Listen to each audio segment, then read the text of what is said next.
हलफनामा दाखिल किया है। केंद्र ने हलफनामे में कहा है कि काले धन के खिलाफ आजादी के बाद सरकार ने पहला बड़ा कदम उठाया है।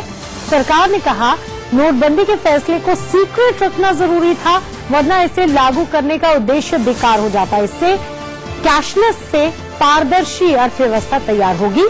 काला धन की वजह से समानांतर अर्थव्यवस्था बन गई थी। सरकार ने यह भी कहा कि एटीएम में नए नोटों के हिसाब से बदलाव का काम जोरों पर है। सरकार ने कहा कि नोटबंदी की वजह से नकली नोट अब बेकार हो जाएंगे। आतंकियों की फंडिंग पर भी लगाम लगेगी। ये तमाम चीजें सुप्रीम कोर्ट में सरकार ने हलफनामे के माध्यम से रखी हैं और हम आपको एक्सक्लूसिव कॉपी उस हलफनामे की दिखा रहे हैं जो इंडिया न्यूज के पास है, जिसमें तमाम बातें लिखी गई हैं, कही गई हैं और कोर्ट के सामने रखी गई हैं।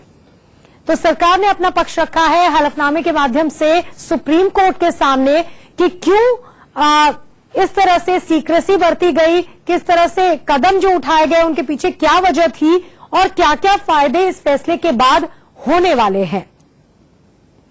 सरकार का कहना है कि आजादी के बाद से काले धन पर अंकुश लगाने के लिए सरकार का अब तक का सबसे बड़ा कदम है और ये सक्सेसफुल हो, इसलिए ये बहुत जरूरी था कि इसको सीक्रेटली एग्जीक्यूट किया जाए। शुरुआत में सीक्रेसी इस फैसले को लेकर बरती जाए। एक्सक्लूसिव कॉपी हम उस हलफनामे की आपको तस्वीरों के माध्यम से दिखा रहे हैं जो सरकार ने आज सुप्रीम कोर्ट में दाखिल किया है। इसमें कई पॉइंट्स के माध्यम से सरकार ने अपनी बात सुप्रीम कोर्ट के सामने रखी है। बात करते हैं इंडिया न्यूज संवाददाता आशीष सिन्हा हमारे साथ फोन लाइन पर जुड़ गए हैं। आशीष, क्या क्या जानकारी दी गई है हलफनामे में?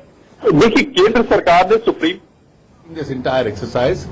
A task force has been set up under Mr. Anil Kachi, the Additional Secretary in the Department of Financial Services, which is going to oversee this entire expansion, particularly with regard to the POS machines.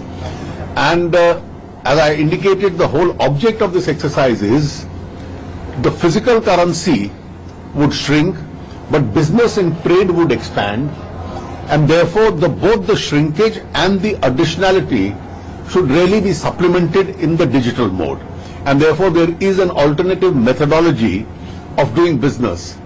This digital mode would be an add-on lubricant to trade and economic activity itself. Sir, one question. There are talks about the recalibration of the exemption.